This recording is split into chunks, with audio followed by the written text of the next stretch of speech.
Bismillahirrahmanirrahim. وَلْتَكُنْ مِنْكُمْ أُمَّةٌ يَدْعُونَ إِلَى الْخَيْرِ وَيَأْمُرُونَ بِالْمَعْرُوفِ وَيَنْهَوْنَ عَنِ الْمُنْكَرِ. Assalamualaikum warahmatullahi wabarakatuh. Jadi makna dan kaidahnya, penerapannya. Ya, karena apapun kaidah kita pelajari, kalau tidak mampu kita terapkan dalam kehidupan kita, ya itu belum terlalu berfaedah kaidah itu. Yang sesudah kita belajar tentang kaidah ini, kita menjadi kuat dalam memegang sebuah amanah, sebuah urusan, ya. Dan bisa kita aplikasikan.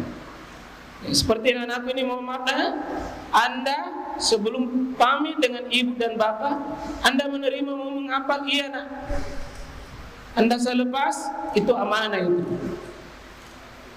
Amanah itu. Yang berhasil nanti pulang, yang kuat menghafal, bertanggung jawab kepada Allah atas hafalannya itu, amanah namanya.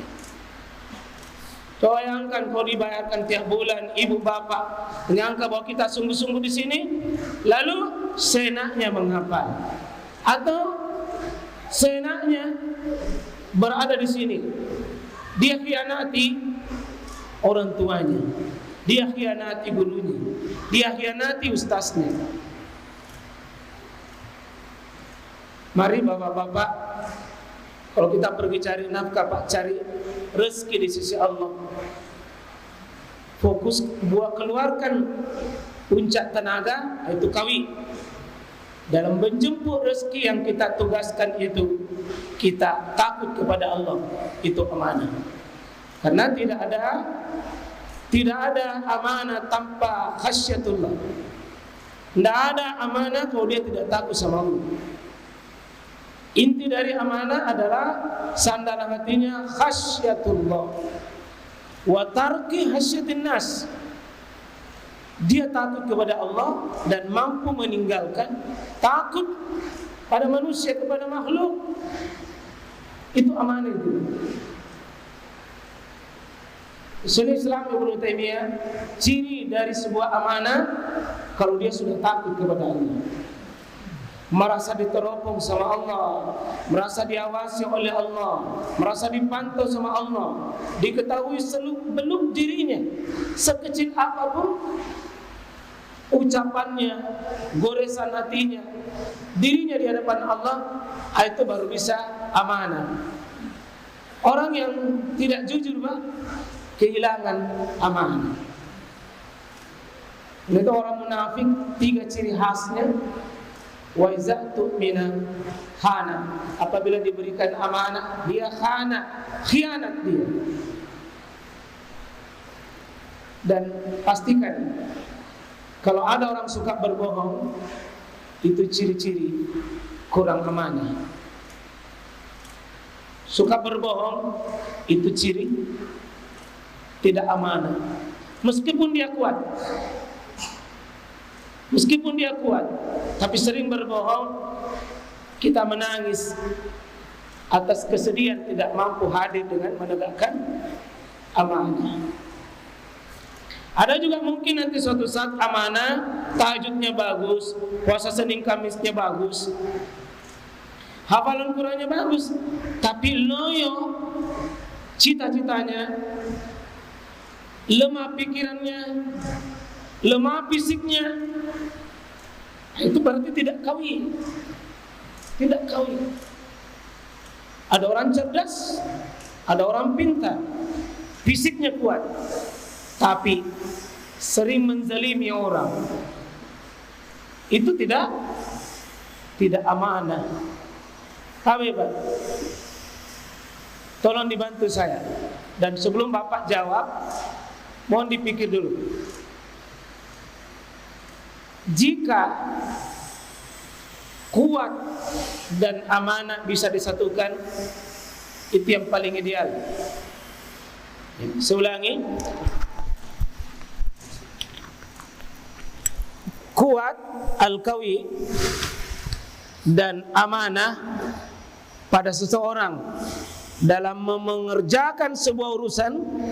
Kuat dia berarti dia cerdas, bisa menghadirkan. Amanah melakukannya berarti dia tanggung jawab dalam menghadirkan itu. Itu yang ideal. Pertanyaannya mau apa? Dipikir baru jawab, mungkin langsung jawab dulu. Karena satu kali dia bisa menjawab. Seandainya ada orang kuat tapi tidak amanah, sebaliknya ada orang amanah tapi tidak kuat, yang mana kita dahulukan? Kita letakkan dulu kasus misalnya. Contoh kasus.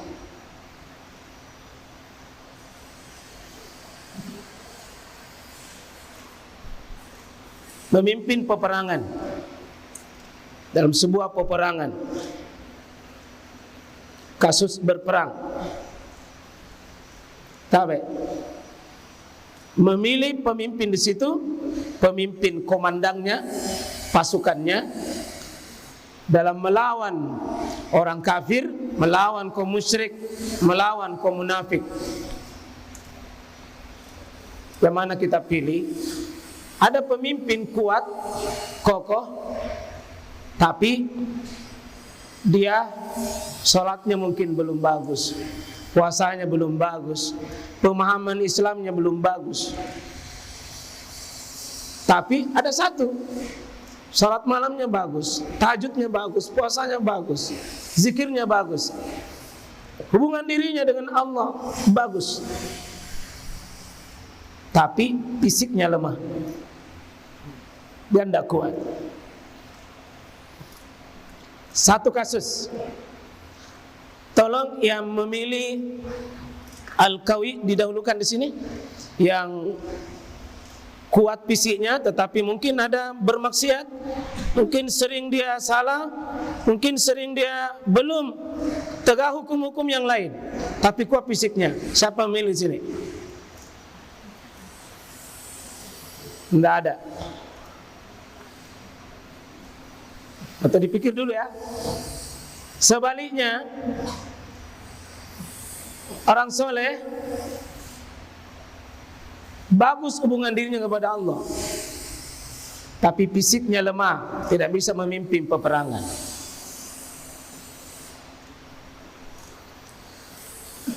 Siapa memilih kasus fisiknya kuat tapi lemah ibadahnya? Tidak ada. Siapa yang memilih kuat ibadahnya tapi lemah fisiknya?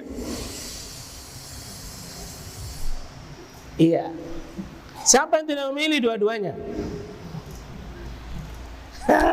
Siapa yang tidak memilih dua-duanya? Coba diulangi dulu. Siapa memilih mendahulukan fisik?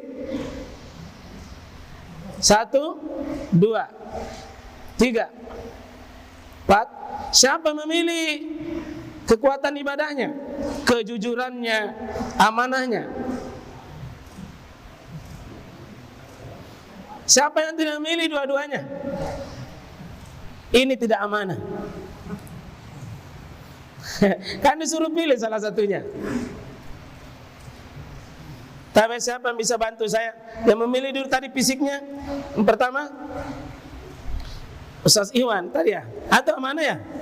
Amanah. Oh berarti amanahnya. Siapa pilih tadi fisiknya? Ustaz Samsudin. Iya, coba saya mau dengar alasan tak.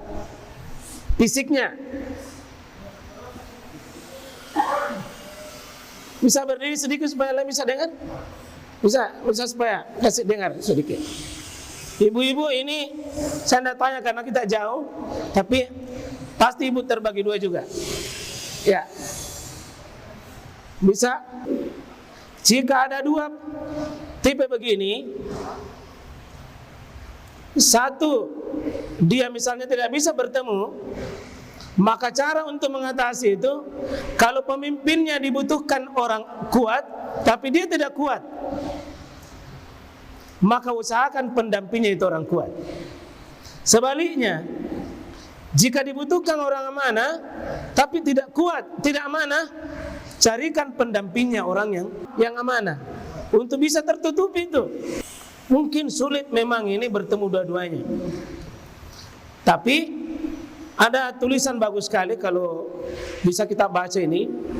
Ada sebuah kitab yang ditulis oleh Syekh Islam, yakni Kitabus Syar'iyyah, As-Siyasatus Syar'iyyah. Ya.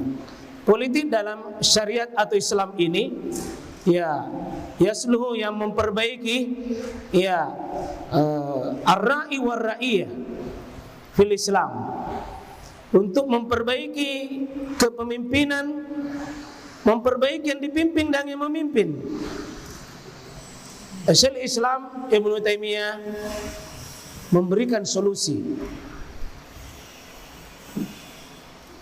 Kalau kepemimpinan perang, kalau beliau Al-Qawiyul Amin, dia utamakan kalau ada qawi tapi tidak amin, ada amin tapi tidak kuat, maka beliau selalu melihat selalu maslahat yang mana didahulukan.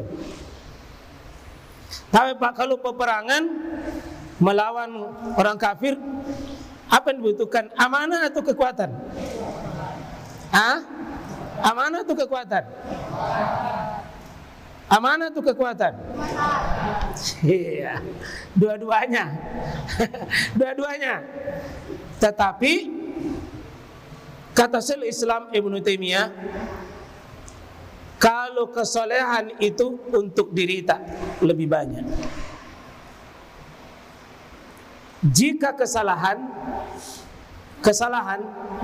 pribadi, kesalehan pribadi itu ujungnya kembali pada diri. Satu contoh yang waktu perang, siapa yang paling sering memimpin perang? Khalid bin Walid. Siapa yang paling soleh di antara mereka? Khalid itu dibelakang sekali masuk Islam. Bahkan baru masuk Islam, belum banyak ilmunya, belum ada apa-apanya, dia langsung memimpin perang. Padahal ilmu Qur'annya masih kurang, ilmu ibadahnya masih kurang. Tapi siapa memimpin perang? Khalid bin, di belakang itu, Pak. Justru gara-gara Khalid bin Walid itu yang memukul mundur pasukan kaum muslimin di perang Uhud. Khalid yang memimpin dari belakang sampai Nabi hampir terbunuh. Khalid bin Walid itu di belakang baru masuk Islam. Tapi begitu masuk Islam, Nabi serahkan jabatan itu. Padahal bukan beliau yang paling amanah. Bukan beliau yang paling amanah. Bukan beliau yang paling bagus ibadahnya. Bukan yang paling beliau. Berarti dalam kasus-kasus tertentu kita buat prioritas antara qawi al-amin. Itu tidak selamanya harus al-amanah.